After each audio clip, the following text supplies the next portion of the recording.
ఇక ఇవాళ మనం లయర్ గేమ్ ఎపిసోడ్ 18 అయితే ఎక్స్ప్లెయిన్ చేయబోతున్నాం. సో లేట్ చేయకుండా ఎపిసోడ్ లోకి వెళ్ళిపోదాం. ఇక ఇంతకుముందు ఎపిసోడ్ లో మనం చూసుకున్నట్టయితే వీళ్ళందరికీ అకియామా ప్లాన్ కి సంబంధించిన విషయాలన్నీ తెలిసిపోతాయి. ఇక ప్రెసెంట్ లో యోకియా అంటూ ఉంటాడు, నేను కంట్రీ ఆఫ్ డే కి సంబంధించిన ముగ్గురిని సెలెక్ట్ చేసి వాళ్ళతో సక్సెస్ఫుల్ గా 2.9 బిలియన్ కి సంబంధించిన మనీని స్మగల్ చేశాను. ఇక నేను క్యాల్కులేట్ చేసుకున్న దాని ప్రకారం నేను అనుకున్న పనిని నేను సక్సెస్ఫుల్ గా కంప్లీట్ చేశాను. కానీ నాకు ఇప్పుడు వచ్చిన ఇన్ఫర్మేషన్ ప్రకారం వాళ్ళ మనీని డిపాజిట్ చేయకుండా ఎక్కడో దాచిపెట్టారు. అంటే ఆ 1.9 బిలియన్ కి సంబంధించిన మనీ మన ఏటీఎం కి సంబంధించినయే. ఇక ఈ విషయాన్ని యూజ్ చేసుకుని అకియామా వీళ్ళ ముగ్గురికి ట్రేటర్ గా మారమని ఆఫర్ ఇచ్చాడు. ఇంకా అకియామా నేను ఇంతకుముందు ప్లాన్ చేసిన విధంగానే వీళ్ళ ముగ్గురిని సెలెక్ట్ చేసుకుని వీళ్ళ ముగ్గురితో మన ఏటీఎం కి సంబంధించిన మనీ మొత్తాన్ని స్మగిల్ చేద్దామని అనుకుంటున్నాడు. ఇంకా యోకియా చెప్తూ ఉంటాడు, అకియామా ప్లాన్ ప్రకారంగా వాళ్ళు ఒక సింగిల్ ఏటీఎం కార్డ్ ని సెలెక్ట్ చేసుకుంటారు. నాకు తెలిసి వాళ్ళు నావుది సెలెక్ట్ చేస్తారని అనుకుంటున్నా. దీని తర్వాత వాళ్ళు ఏటీఎం కార్డ్ ని ఎక్కడో దాచి పెడతారు. ఇక ఇన్స్పెక్షన్ టైంలో వీళ్ళ ముగ్గురిలో ఒకరు విండోలో నుంచి అకియామాకి ఏటీఎం కార్డ్ ని చూపిస్తారు.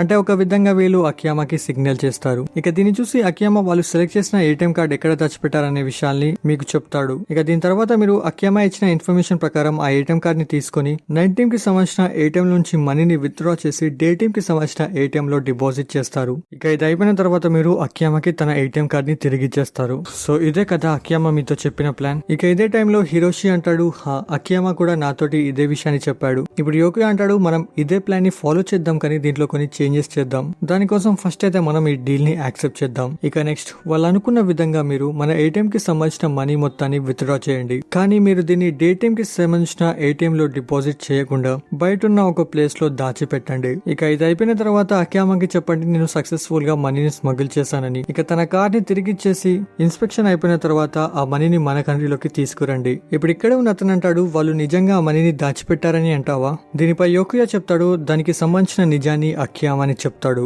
నేను ఇలా ఎందుకంటున్నానంటే సపోజ్ అక్కగే వాళ్ళు అనుకున్న విధంగానే మనీని సక్సెస్ఫుల్ గా స్మగిల్ చేశాడు. ఇక ఈ విధంగా చూసుకుంటే వాళ్ళు ప్రాఫిట్ లో ఉంటారు, మళ్ళీ స్మగిల్ చేయాల్సిన అవసరం లేదు. కానీ అకియామా చెప్పింది అబద్ధమైతే మాత్రం వాళ్ళు మళ్ళీ అక్కగేతో మనీని స్మగిల్ చేయమని చెప్తారు. ఎందుకంటే వాళ్ళు ప్రాఫిట్ లో లేరు కాబట్టి వాళ్ళకి మనీ కావాలి. ఇక ఇది కనుక నిజమైతే అకియామా అబద్ధం చెప్తున్నాడని మనకి తెలిసిపోతుంది. ఇక దీని తర్వాత మనం ఈ గేమ్ మొత్తాన్ని కంట్రోల్లోకి తెచ్చుకుని కావాలనే ఓడిపోయి ప్రాఫిట్ తో బయటికి వెళ్దాం. ఇప్పుడు ఇక్కడే ఉన్న ఒక అతను అంటాడు, అకియామా నిజంగానే ఆ మనీని దాచిపెడితే? ఇది విని యోకియా అంటాడు, అది గనుక నిజమైతే మన ఇద్దరి దగ్గర అమౌంట్ అనేది ఈక్వల్ గా ఉంటుంది. ఇంకోవైపు డే టీమ్ వాళ్ళు ప్రాఫిట్ లో ఉన్నారు అనుకుంటారు కాబట్టి వాళ్ళు ఈ గేమ్ లో ఓడిపోయి మంచి ప్రాఫిట్ తో ఈ గేమ్ లోంచి బయటపడాలని అనుకుంటారు. ఇక ఇదే ఛాన్స్ గా తీసుకుని మనం మన థర్డ్ కంట్రీకి సంబంధించిన మనీని పెంచుకుందాం. కానీ మనం ఈ గేమ్ గెలవడం వల్ల నెక్స్ట్ రౌండ్ లోకి వెళ్తాం, కానీ మనకు సంబంధించిన అప్పులు అనేవి చాలా వరకు క్లియర్ అవుతాయి. ఇప్పుడు యోకియా అకాగేతో చెప్తాడు, నువ్వు అకియామా చెప్పిన విధంగానే చేయి, కానీ ఆ మనీని డిపాజిట్ చేయకుండా ఇక్కడికి తీసుకురా.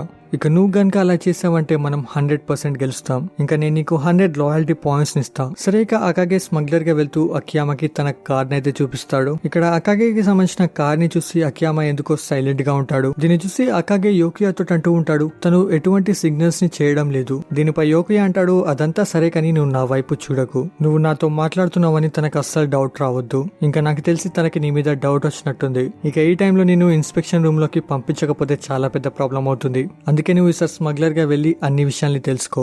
సరే, ఇంకో వైపు మనం మనకి సంబంధించిన డీలర్ అయితే చూస్తాం. ఇక ఇదే టైంలో ఇక్కడికి నైట్ టీమ్ కి సంబంధించిన డీలర్ వస్తాడు. తను ఇక్కడ అంటూ ఉంటాడు, డే టీమ్ కి సంబంధించిన స్పీకర్స్ లో ఏదో ప్రాబ్లం ఉన్నట్టుంది, అవి సరిగా పనిచేయట్లేదు. ఇక ఇదే టైంలో మన టీమ్ కి సంబంధించిన లీడర్ అంటూ ఉంటాడు, నువ్వు వెళ్లిపోయిన తర్వాత గేమ్ ఇంకా ఇంట్రెస్టింగ్ గా మారింది. ఇక ఇంకోవైపు అకాగే యోకియాతో అంటూ ఉంటాడు, అకియామాకి డౌట్ వచ్చింది, అందుకే తను ఎటువంటి సిగ్నల్స్ ని చేయలేదు. కానీ మంచి విషయం ఏంటంటే తనకి మన ప్లాన్ గురించి ఏమీ తెలియలేదు. ఇప్పుడు యోకియా అంటాడు, తను నిన్నేమైనా క్వశ్చన్స్ అడిగాడా? దీనిపై అకాగే చెప్తాడు, తనతో అడిగాడు. యోకియా మీకు తన ఏటీఎం కార్డు ఇచ్చేటప్పుడు భయపడా? ఎందుకంటే ఆ ఏటీఎం ఒక్కసారి పక్క టీం వాళ్ళకి దొరికిందంటే వాళ్ళు ఆ ఏటీఎం లో ఉన్న మనీ మొత్తాన్ని విత్డ్రా చేసేస్తారు. ఇక ఇలాంటి టైంలో మీ టీం లో ఉన్న వాళ్ళు ఎవరైనా యోకియాని మోసం చేసి దానికి సంబంధించిన కార్డ్ ని మాకిస్తే? ఇప్పుడు కోత అంటాడు, అకియామాకి నేను చెప్పాను, ఏటీఎం కార్డ్ అనేది ఇన్స్పెక్షన్ రూమ్ లో అడిగినప్పుడు చూపించాల్సి ఉంటుంది. ఆ కార్డు కనుక మన దగ్గర లేకపోతే ఒపోనెంట్ కన్ఫర్మ్ చేసుకుంటాడు ఈ సూట్ కేస్ ఖాళీగా ఉందని. ఇంకా అలాగే చెప్తాడు, యోకియా మాకెప్పుడు మా సొంత కార్డ్ ని కాకుండా వేరే వాళ్ళకి సంబంధించిన కార్డ్ ని ఇస్తాడు. ఇక నేను దీన్ని సింపుల్ గా చెప్పాలంటే సపోజ్ నేను ఒక రౌండ్ లో స్మగ్లర్ ని. ఇప్పుడు యోకియా నాకు నా కార్డ్ ని కాకుండా హసేగావాకి సంబంధించిన కార్డ్ ని ఇచ్చాడు. ఇక ఈ కార్డ్ ని తీసుకెళ్లి నేను అకియామాకి ఇచ్చాను వాళ్ళ టీం గెలవడానికి. ఇక నేను ఇలా చేయడం వల్ల హసేగావాకి సంబంధించిన కార్డ్ అనేది నా దగ్గర ఉండదు. ఇక యోకియాకి అర్థమైపోతుంది నేను వాళ్ళ టీం ని మోసం చేస్తున్నానని.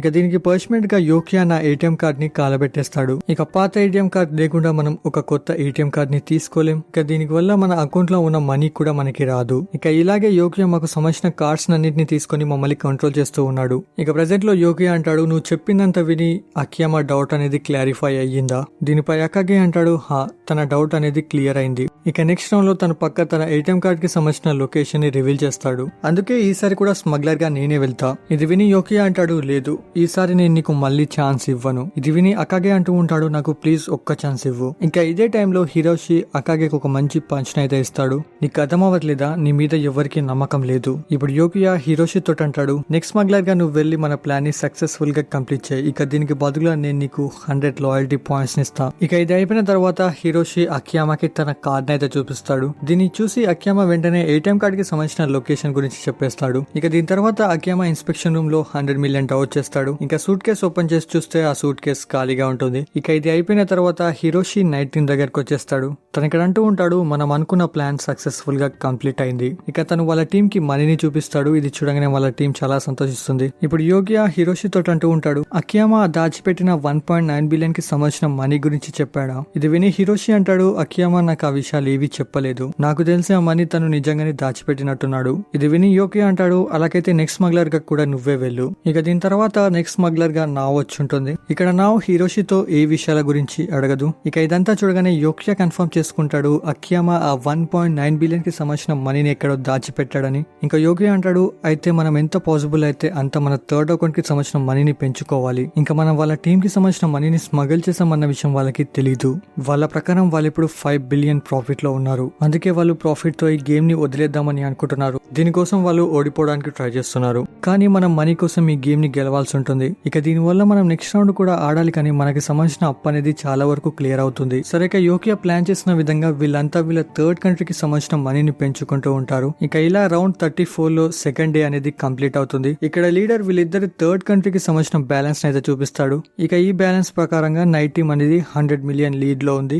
ఇప్పుడు లీడర్ చెప్తాడు 16 రౌండ్స్ అనేవి మిగిలిన్నాయి. ఇక నెక్స్ట్ రౌండ్ అనేది మార్నింగ్ నుంచి స్టార్ట్ అవుతుంది. ఇక పడుకునే ముందు యోకియా ఆలోచిస్తూ ఉంటాడు, అకియామాకి మా ప్లాన్ గురించి తెలిసిపోతుందా? అయినా కానీ తెలిసిపోయినా తను ఏం చేస్తాడు? సరే, దీని తర్వాత నెక్స్ట్ డే కి సంబంధించిన రౌండ్స్ అనేవి స్టార్ట్ అవుతాయి. ఇప్పుడు యోకియా ఇక్కడ ఉన్న వాళ్ళందరితో అంటాడు, మిగిలిన ఈ 16 రౌండ్స్ కి ఇన్స్పెక్టర్ ఇంకా స్మగ్లర్ గా నేనే వెళ్తా. ఎందుకంటే అకియామా మళ్ళీ ఏదో ప్లాన్ చేసే ఉంటాడు. ఇంకా నేను ఇన్స్పెక్టర్ గా వెళ్తే ఆ ప్లాన్ అనేది పనిచేయదు. ఇంకోవైపు ఇదంతా చూసి డీలర్స్ అంటూ ఉంటారు, చూస్తుంటే యోకియా అకియామా విషయంలో అసలు ఛాన్స్ తీసుకోవాలని అనుకోవట్లేదు అనుకుంటా. ఇక దీని తర్వాత రౌండ్స్ అనేవి స్టార్ట్ అవుతాయి. ఇక్కడ ఈ 16 రౌండ్స్ లో ఇన్స్పెక్టర్ రూమ్ లోకి నావ్ ఇంకా యోకియానే వచ్చుంటారు. అంటే ప్రతి రౌండ్ లో వీళ్ళిద్దరే గేమ్ ని కంటిన్యూ చేస్తారు. ఇలాగే 50 రౌండ్స్ అనేవి అయిపోతాయి. ఇక ఇదంతా అయిపోయిన తర్వాత డీలర్ అంటూ ఉంటాడు, 50 రౌండ్స్ అనేవి కంప్లీట్ అయ్యాయి. ఇక మీ బ్యాలెన్స్ ని ఇప్పుడు మేము అనౌన్స్ చేస్తాం. అండ్ దీంతో ఎపిసోడ్ ఇక్కడే ఎండ్ అవుతుంది. ఈ ఎపిసోడ్ అసలు ఈ టైంలో ఎండ్ అవుతుందని నేను అస్సలు ఎక్స్పెక్ట్ చేయలేదు. ఎనీహౌ ఎపిసోడ్ అయితే చాలా బాగుంది. ఈ ఎపిసోడ్ మీకు ఎలా అనిపిస్తుందో కింద కమెంట్ చేసి చెప్పడం మర్చిపోకండి. ఇక వెళ్లే ముందు ఈ వీడియో క్లిక్ చేయడం మర్చిపోకండి. ఛానల్ కోరనా కొత్త కోసం సబ్స్క్రైబ్ చేసుకోండి. బాయ్.